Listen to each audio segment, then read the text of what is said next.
everybody. This is a Force for Good Show podcast, and my name is Damon Friedman, and I'm going to be talking about something that's very personal. This took a lot for me to write down. It comes from the heart.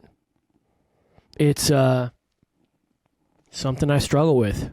I think some of the best messages that I ever give, whether I'm speaking on some stage or talking into a camera like this, are topics that are personal. I normally talk about things that I'm intimately familiar with. And I feel that as a leader, you should be vulnerable. What do you mean? What do you mean, Damon? Well, I think that it's important that people understand that regardless of how successful you are, you still have challenges, you still have problems, you still struggle with things. And, you know, if you look at my platform, I have an extraordinary opportunity to share my convictions. And leadership development, I think true leadership development is being honest and transparent and genuine about who you are as a person. All these people, they look at you and they're like, oh man, he's got it all together. He's got all these social media posts. Everything is so positive. Man, this guy's got it, he's got it going on. My life stinks. It's hard. He's got it easy. It's not true at all. My life is just as hard as anybody else's life. I'm here to tell you that the decisions that you make today dictate what the outcome is tomorrow. And I deal with hard stuff. Hard. If you want to win, it's hard to win. We're living in a day and age where everybody gets a trophy. I was at my kids are fast. They're like lightning bolts. They really are. Top runners in the state, following mom and dad's footsteps.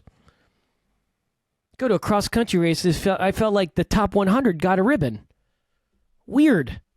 I guess everybody's a winner. The winning that I'm talking about is being on the top. Being number one, being on that podium. If I can't get first, can I get second? If I can't get second, can I get third? Every day is a drive. And when you start winning or you're successful consistently, everybody thinks that you got everything together. I'm here to tell you something. My name is Francis Damon Friedman. Yeah, my first name is Francis. Only my mom calls me Francis. I love my mom. She's a nice first Wonder Woman of my life. I love her. She gets to call me Francis. Everybody else gets to call me Damon. Well, Francis Damon Friedman struggles. And I got a long list of stuff. And I realized a long time ago that if I'm ever going to help anybody out, I have to be not only honest with myself, but I have to be honest with other people. Today's topic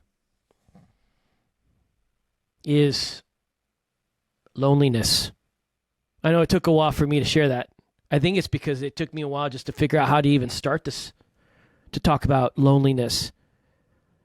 I'm here to tell you that I have something to admit. I have something very important to admit. You know what that is? I have always been afraid of being alone. What do you mean, Damon? Well, I spent the majority of my adolescent life alone. I did.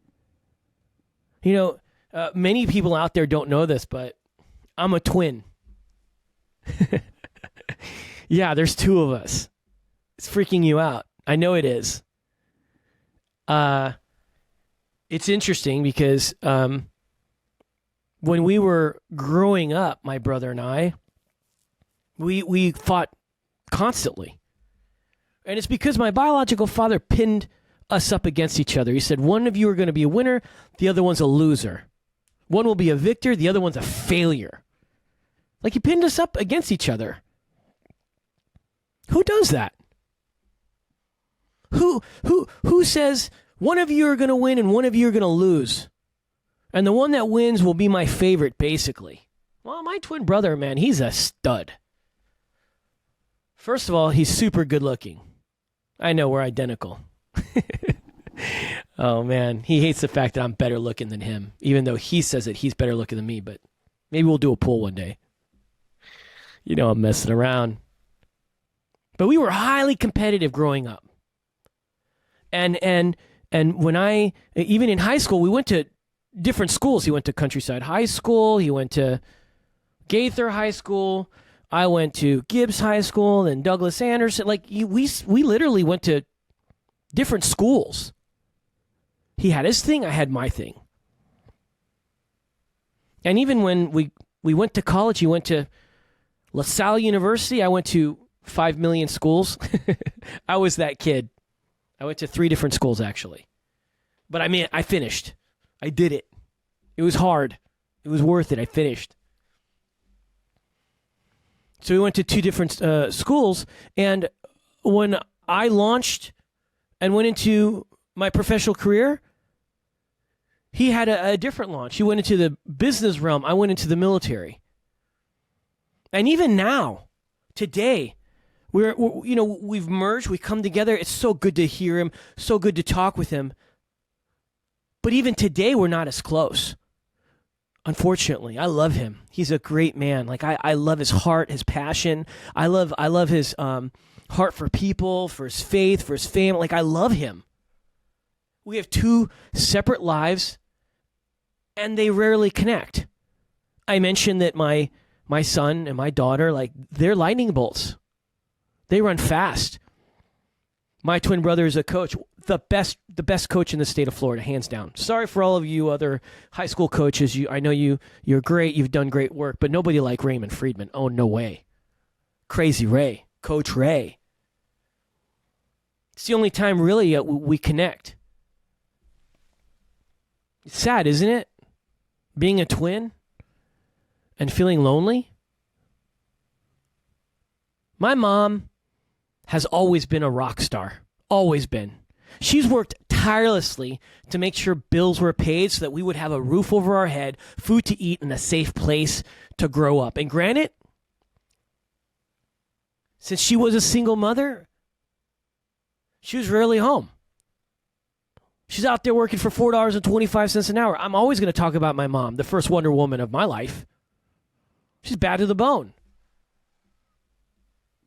I found myself alone often, even when my mom, was doing the best that she could. And she always gets, she gets upset that she's like, I did my best. I wish I could have done more. Mom, you did everything you could possibly. My brother and I, my twin brother and my kid brother, like we're all super successful because of you. Nobody else. I got to give a shout out to my stepfather. What was he thinking? What was he thinking to marry mom? We were juvenile delinquents. He slept with a Louisville Slugger's bat. He did. Right next to his bed. He thought we were crazy. We were crazy. He was instrumental too. So as I moved out when I was a junior in high school. I did. Not too many kids do that. And from that time on, I found myself alone often, and that feeling of loneliness has overwhelmed me. Sometimes I feel abandoned, and many times I feel very depressed. So as the years pass, the more fear I have of being alone. And it may be something I struggle with for the rest of my life. I didn't realize all of this until I got out of the military. When you join the military, I didn't realize this, but while I was in high school, I was very alone. I worked 3 different jobs. I was running for a state title, trying to get a full scholarship. I worked 3 jobs. Kids nowadays have every excuse not to work one. I don't know what's going on in our generation. I don't even want to get into it. Not on today's show. I worked hard, and I was alone often. When you join the military, I joined the Marine Corps. Hey, man, it's the Corps. It's not about an individual. It's about the Marine Corps. I was issued, teammates. We're all sitting there, boot camp. I'm issued my rifle, M16A2, service rifle. I'm sleeping with my rifle. I'm going to the bathroom with my rifle. Wherever I go, I have my rifle. Her name was Susie Q. Yeah, we were required to name our rifle. So as soon as I joined the Marine Corps, I was issued a rifle. I talked with that rifle. I was required. I sang the Marine Corps hymn every night with that rifle. It's awesome. I wasn't alone. Susie Q was with me. And my bunk buddy was with me. My Marines, my devil dogs, they were with me. And for 20 years when I was serving, I always had a teammate, always had a fire team, always had a platoon, always had a company, a squadron, a battalion, whatever it may be, at teammates. As soon as I retired and I got out of the military, oh my goodness, I lost my tribe. And I was experiencing this level of loneliness that was so overwhelming. I've been out for a few years. And now I have this opportunity and I'm speaking all over the nation. I don't like to travel. I don't like a lot of people. It's overwhelming. People are all around me a lot. People think, oh man, I'm a charismatic leader and all that. Man, he's an extrovert and he's the center, he's the life of the party. Let me tell you something. I'm an introvert. I'm perfectly fine sitting right here. It's you and me on this camera. I've got my creative manager producing, directing this thing. I'm good with that. One person in the room with me, that's a lot for me already. People see me on stage. I'm speaking in front of hundreds, thousands. Oh man, he's so good with people, man. He loves people. Listen, I love people. I don't like to be around people. I don't know what happened to me. 20 years of service. When you met me before, I loved the part. Like I did go to parties. I was the life of the party. I loved having a lot of friends. Now I'm perfectly okay being by myself. But I struggle. As the years pass, the more fear I have of being alone. And so I don't want to be alone. When I'm traveling, right? I don't like a lot of people, but I don't like to be alone. I'm one of those people where I like quality time. I don't have a lot of friends. I don't have a lot of acquaintances. I just don't. The time I have is very valuable, and I want to share it with people that are very important to me. And there's just not really a lot of people in my circle. So here I am in business engagement. I'm traveling. I don't want to be alone. And so when I travel, I don't want to be alone. If you talk to, any of my assistants or my spouse or some best friends, they'll all tell you I'm very difficult when it comes to traveling because I have a high anxiety when it comes to traveling. People bumping into you all the time. I don't know, maybe the suicide bomber that was going into hospitals freaked me out, and a massive amount of people. Maybe we were in a marketplace and we're patrolling it somewhere in Sinjar, Iraq, and then all of a sudden someone puts a bomb in the middle of a massive amount of people in a marketplace and kill a lot of people. It's crazy. I just don't like to be around a lot of people. I don't like traveling. Everyone's all on me. You buy a seat and then somebody tries to take it over when you're just traveling. Hey man, I paid for my whole seat. You need to pay for your, hang out in yours. So when I travel, I don't want to be alone, but I'm surrounded by all these people, but I don't want to be alone. I want somebody next to me that cares about me, will help me. I call it a handler. When I go to sleep at night, I don't want to be alone. No matter what, when I was deployed and I was in Iraq and Afghanistan, I always had teammates with me. Now that I'm home, I'm alone. And when I travel all by myself, man, I feel so lonely and I hate it. Let me take this another step further. What happens when I get an award? What happens when I get an accolade? What happens when I accomplish something extraordinary? Oh man, I don't want to be alone when that happens. I remember one time after I came from the invasion of Iraq, I ended up jumping on this flight and we ended up traveling to Italy. I know, great. It's the best trip I ever had in my whole life. And I remember I was with my spouse and I saw some of the most extraordinary pieces of art, structures, like Rome, in Naples, in Florence, in Venice. It was great. And I had a chance to spend it with somebody that I loved, and that person loved me.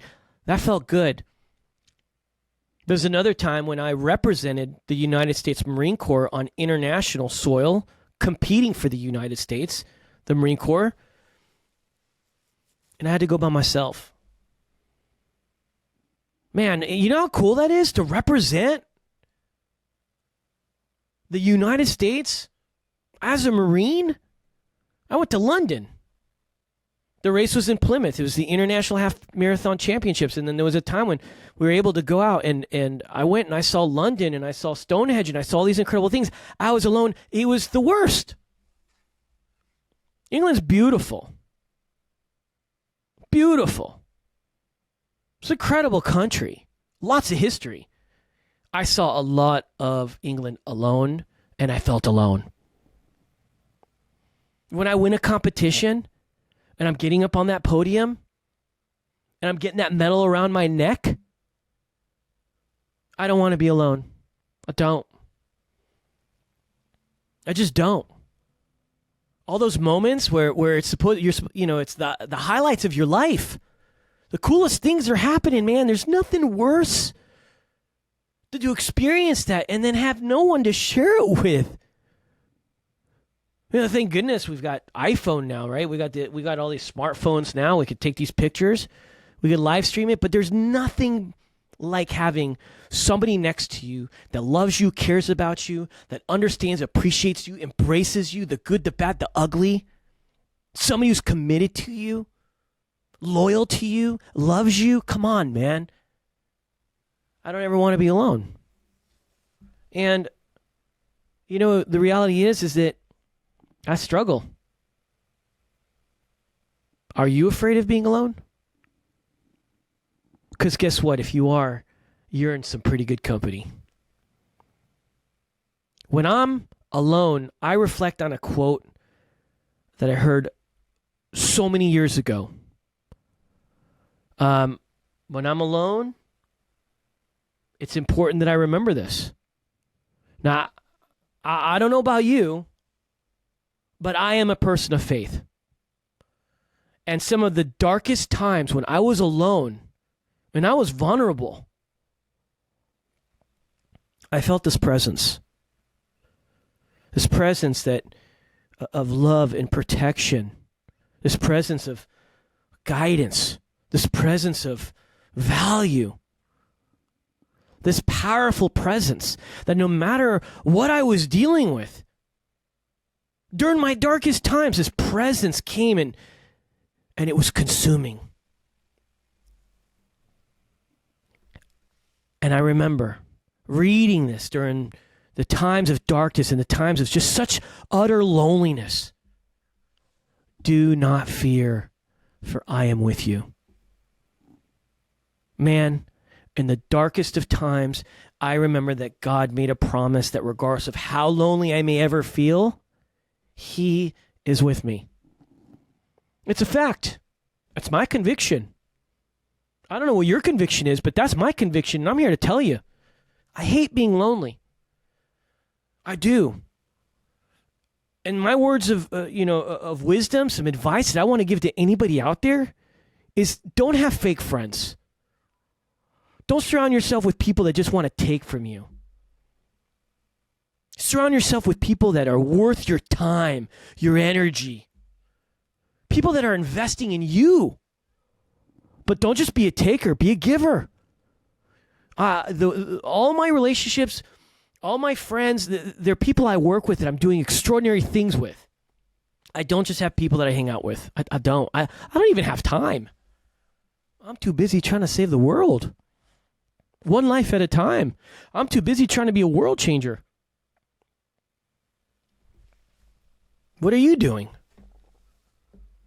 Can I ask you a question? Are you afraid of being alone? Are you the same way? You don't like to be alone when you travel. You don't like to be alone when you sleep. You don't like to be alone when you're winning and receiving accolades. You don't like to be alone when you win a competition. Like, am I the only one? Look, like I said, if you're afraid of being alone, and you are, then you're in good company. Because I'm the same way. I wrote this down. I shared it during this time when I felt so lonely. And I was reminded, as I always have been, that I don't have to be afraid.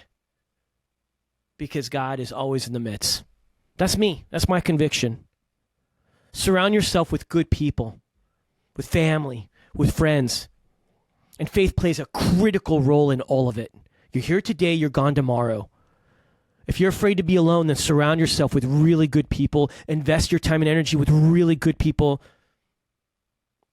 And don't be afraid. Listen, this message is not just for you, man. It's for me.